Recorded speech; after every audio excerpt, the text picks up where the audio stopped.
Capítulo 10, Parte 2. A mesma cena vista pelo lado negativo. Que desperdício! Que demonstração desnecessária, exagerada e extraordinária de emoção! Por que quebrar o vaso inteiro quando algumas gotas seriam mais que suficiente? Por que quebrar o vaso quando ele poderia ter sido facilmente entornado? E por que o cabelo? A situação estava totalmente confusa, nem um pouco adequado ou em ordem. Quando Maria afagou os pés do mestre, o perfume pairou pungente no ar e os soluços da mulher eram o único som que quebrava o silêncio estonteante. Por que ele não manda essa mulher parar? Pensou Judas enquanto observava a liberalidade de Maria. Ele saiu daquele cenário perturbado. Suspeitava de todas as formas de sentimento, de qualquer coisa que desviasse a atenção do ideal de destruição dos romanos para o estabelecimento do tão esperado reino. Seguir o Nazareno havia sido uma montanha-russa de altos e baixos emocionais para Judas, bastante instável para um homem em evidência como ele. Mas Judas se juntou a Jesus em busca de sucesso e comprometeu-se a prosseguir, não importando quão difícil isso fosse. Não foi fácil. Certamente, o Salvador estabeleceria logo o seu reino. No entanto, todas as vezes que as multidões tentaram coroar Jesus como rei, ele recusava, evitando a oportunidade. Pior, as ofertas começavam a tornar-se escassas. Jesus já não era tão popular quanto antes, a julgar pelo peso da bolsa de dinheiro que Judas carregava na cintura. Estava ficando cada vez mais difícil desviar os fundos.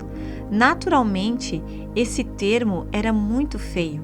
Judas preferia chamar de retribuição por serviços prestados. Se algo não mudar rapidamente, pensou Judas, devo começar a pensar em mudar de profissão. Ele não era como os demais discípulos, o único não galileu do grupo. Esse rapaz da cidade de Queriote estava determinado a deixar sua marca no mundo. Mas deixar uma marca demandava dinheiro que ele não tinha. Ei, Judas, um dos discípulos se inclinou e sussurrou, quanto acha que vale meio litro de nardo puro nesses dias? Nardo puro? Judas não tinha reconhecido a fragrância. Ora, isso era pior do que ele pensava. O perfume mais caro do mundo. Alguém tinha que dizer alguma coisa. Com licença, mestre, aparteou ele. Por que esse perfume não foi vendido e o dinheiro entregue aos pobres? Valeria os salários de um ano inteiro. Alguns discípulos perto dele murmuraram em sinal de concordância. Deixai-a, respondeu Jesus. Os olhos do mestre atravessaram Judas como se estivessem examinando sua alma. Judas se moveu constrangido. Para o dia da minha sepultura guardou isso, continuou Jesus, porque os pobres sempre os tendes convosco, mas a mim nem sempre me tendes. Judas olhou para os outros discípulos procurando apoio, mas eles desviaram os olhos, olhando para longe, para os lados, mas não para Judas e o mestre. Assim sendo, Judas conteve-se enquanto sentia as coisas se deslocando e se solidificando dentro dele. Em vez de penetrarem em seu coração, as palavras de Jesus, de algum modo, haviam consolidado a transação. De repente, tudo pareceu claro como cristal para ele. Toda essa conversa sobre morte, não havia reino algum para vir. A coisa toda tinha sido uma farsa. Tanta coisa para fazer parte do novo parlamento judeu. O trabalho havia terminado, a menos que... A história de 2 seguidores. A história da unção de Jesus foi relatada com detalhes nos evangelhos, assim como a traição de Judas. Mesmo que o pensamento de Judas não tenha acontecido da forma como imaginei acima, o resultado foi o mesmo. Mateus e Marcos descrevem a mudança sombria no coração de Judas como um acontecimento imediato posterior ao gesto de amor extraordinário de Maria. E Judas Iscariotes, um dos 12, foi ter com os principais dos sacerdotes para lhe entregar. E eles, ouvindo-o, alegraram-se e prometeram dar-lhe dinheiro. E buscava como o entregaria em ocasião oportuna. Marcos, capítulo 14, versículos 10 e 11. Apenas Mateus destaca a quantia pela qual Judas vendeu Jesus. 30 moedas de prata, a quantia exata predita 400 anos antes em Zacarias, capítulo 11, versículos 12 e 13. Era o preço exato pago por um escravo em Êxodo, capítulo 21, versículo 32, aproximadamente 120 denários. Menos da metade do dinheiro que Maria profusamente havia derramado sobre os pés de Jesus. A vida tem seu modo de revelar quem realmente somos e as motivações profundas e escondidas de nosso coração. Disse Jesus em Mateus capítulo 12, versículos 34 e 35. Pois do que há em abundância no coração, disso fala a boca. O homem bom tira boas coisas do seu bom tesouro, e o homem mau, do mau tesouro, tira coisas más. Isso certamente aconteceu no caso de Judas, mas aconteceu no de Maria também. Embora a situação tenha feito aparecer o mal latente dentro de Judas, também trouxe à tona o belo sentimento de uma moça de Betânia. Pelo que se observa, Maria parece ser contemplativa por natureza.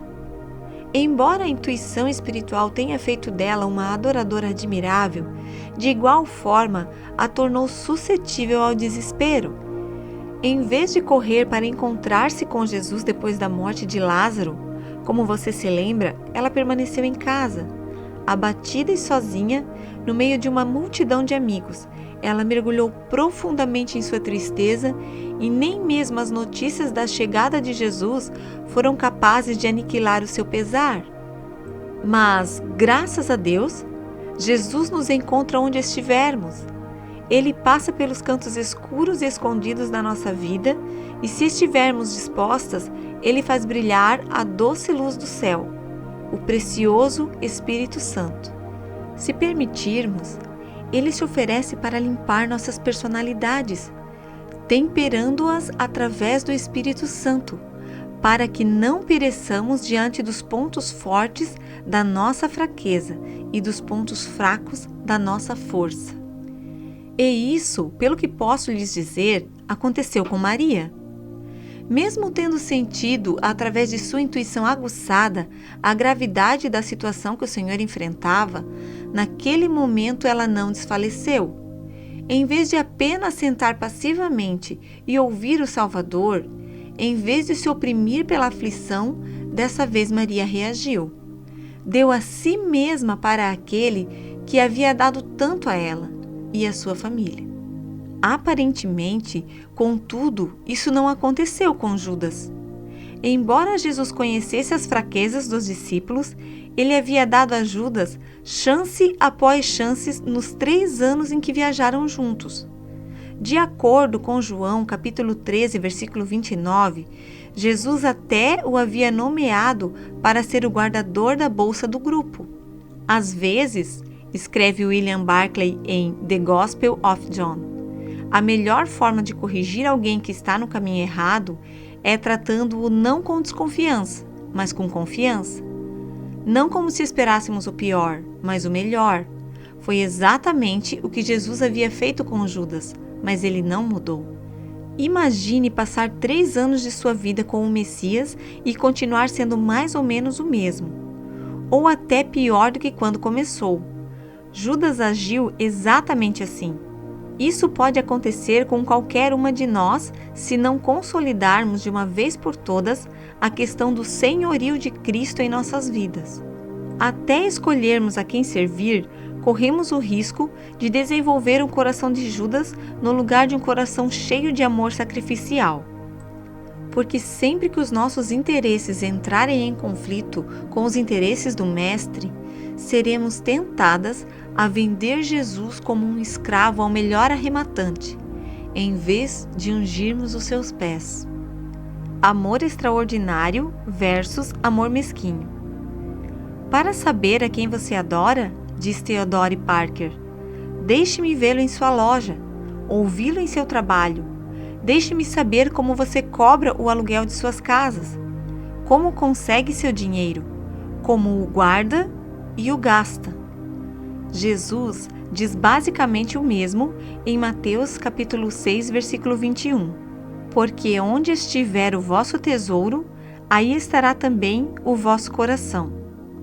O tesouro de Maria não estava em seu dote.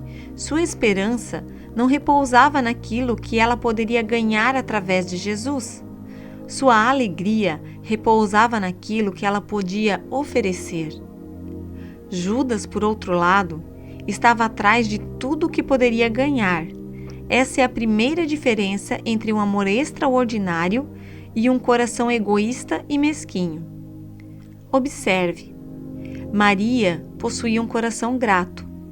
Seu irmão havia ressuscitado da morte. O Messias já viera e a chamou de amiga. Que grande honra, que grande alegria há de oferecer tudo àquele que lhe havia oferecido tanto. Judas possuía um coração avaro.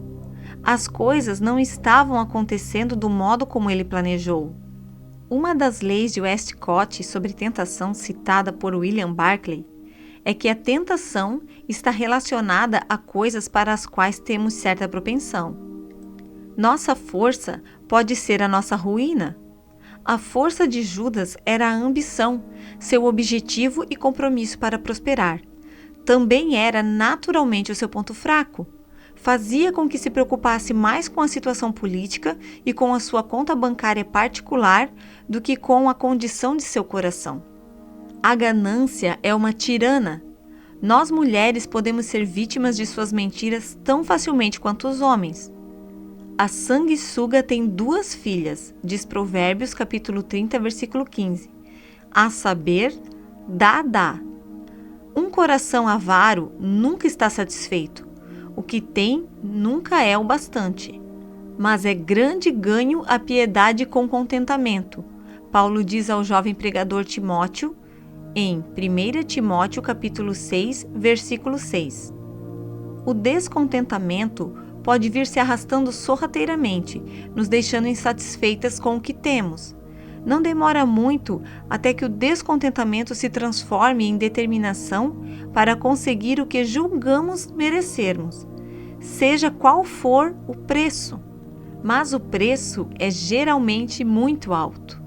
E nessa cobiça, alguns se desviaram da fé, adverte Paulo a Timóteo no versículo 10, e se transpassaram a si mesmos com muitas dores. O segredo da felicidade não está em conseguir o que você quer, mas em querer o que você tem. Judas compreendeu isso tarde demais. Sua avareza o levou a fazer o inimaginável, trair um amigo, trair o Filho de Deus. A dor que logo substituiu a ganância não pôde curar sua alma, nem sua mente. Depois de tentar devolver o dinheiro, Judas saiu, se enforcou, e seu corpo foi enterrado em um campo comprado pelo sangue de Jesus. Sem gratidão, estamos predispostas a ter a mesma dureza de coração e cegueira de entendimento que levaram Judas à traição. Se nos recusamos a reconhecer a imensidão da graça de Deus e o preço incrível de Jesus, mais cedo ou mais tarde, vamos acreditar que tudo isso não existe. Além disso, assim que começamos a abusar da graça divina, começamos a fazer mau uso dela, esmagando-a debaixo de nossos pés desatentos na tentativa insana de obter mais uma bênção. Se não tivermos gratidão, seremos como as pessoas descritas em Romanos capítulo 1, versículo 21. Portanto, tendo conhecido a Deus, não o glorificaram como Deus, nem lhe deram graças. Antes, em seus discursos se desvaneceram, e o seu coração insensato se obscureceu. Mentes obscurecidas fazem coisas tenebrosas. Veja o exemplo de Judas. Quão triste é conhecer a Deus sem nunca ter verdadeiramente experimentado o Senhor. Se quisermos ter intimidade com Deus, devemos cultivar um coração agradecido que glorifica a Jesus. 2 tipos de corações. Observe as diferenças abaixo entre os corações de Maria e Judas. Que tipo de coração você tem? É um coração cheio de amor extraordinário ou de ganância? Maria veio despreocupada. Judas veio com uma agenda. Maria ouviu o que Jesus disse e correspondeu. Judas ouviu, mas não entendeu. Maria nada reteve. Judas nada abandonou. Em vez de se humilhar diante da extravagância de Maria, Judas criticou o que ela ofereceu. Sua ganância perverteu sua consciência. Se nos surpreendermos criticando outras pessoas, diz Barclay, devemos parar e examiná-las e começar a examinar a nós mesmos. O amor extraordinário ainda é compreendido dificilmente. Você não acha que está passando dos limites com essa coisa de Deus? Pode perguntar um amigo. Por que passar tanto tempo orando? Afinal, Deus conhece seu coração, outro pode argumentar. Mas o amor verdadeiro sempre tem um custo para quem o possui. Por outro lado, a oferta continua sendo apenas uma contribuição filantrópica. Na melhor das hipóteses, gentil. Na pior, autossatisfação. À luz da total liberalidade de Maria, o amor parcial é de fato o mínimo que podemos fazer. Você ama Jesus do tamanho do mundo? Ou apenas quando é conveniente? O sacrifício extraordinário. Quando um canadense de 49 anos, executivo do ramo da mineração, entrou na floresta colombiana em outubro de 1998, esperava voltar com um de seus empregados. No entanto, ele não saiu de lá, pelo menos não de imediato. Por mais de 3 meses, Ed Leonard, um perfurador de 60 anos de idade que trabalhava na empresa de perfuração de Norbert Reinhardt, ficou em poder de um grupo rebelde conhecido como Forças Armadas Revolucionárias da Colômbia. O sequestro foi e ainda é um grande negócio na Colômbia. Apenas no ano de 1998, mais de 21 mil pessoas foram levadas à força, embora a maioria tenha sido solta através do pagamento de resgate. Essa era a esperança de Reinhardt. Junto com uma escova de dente, alguns livros e uma câmera, segundo alguns boatos, ele encheu a mochila com $100.000 para pagar pela libertação de Leonard. Mas não havia garantias. A mulher de Reinhardt implorou para que ele não fosse. Certo, Leonard tinha esposa e filhos, mas eles também tinham 2 crianças pequenas. No entanto, Reinhardt prometera a Leonard, contratado por telefone, que o trabalho era seguro. Ele faria tudo o que fosse preciso para trazê-lo de volta para casa. Em 6 de outubro, os guerrilheiros pegaram o dinheiro do resgate, mas exigiram também uma troca. O executivo do ramo da mineração concordou. À tarde, em uma estrada deserta e cheia de obstáculos, Norbert Reinhardt encontrou seu empregado pela primeira vez. Você deve ser Ed Leonard, disse Reinhardt, apertando a mão do homem mais velho. Seu turno acabou. Está na hora de você ir para casa. E assim, ele trocou de lugar com Leonard e se tornou cativo dos rebeldes. O mundo ficou chocado. Alguns chamaram Reinhardt de louco. Deixe que o governo e os profissionais especializados em reféns cuidem disso, diziam. Mas as negociações se arrastaram. Quando Reinhardt inesperadamente foi libertado, vários meses depois, resumiu a experiência dizendo: "Eu só fiz o que tinha que fazer." Sacrifício extraordinário. Norbert Reinhardt arriscou sua vida por causa de seu empregado, sem saber o que lhe aconteceria. Embora algumas pessoas próximas da situação tenham apresentado motivos menos altruístas, o gesto de Norbert Reinhardt continua sendo impressionante. Entretanto, Jesus entregou sua vida sabendo perfeitamente que não sairia vivo. O negócio lhe custaria tudo, mas ainda assim ele se entregou. E isso não é apenas impressionante, é revolucionário. Jesus deu a vida por mim e por você, e ele não tinha que fazê-lo. Poderia ter dito uma só palavra e 10.000 anjos viriam socorrê-lo. Mas ele optou por não usar o seu poder, humilhou-se e escolheu o caminho da morte sacrificial.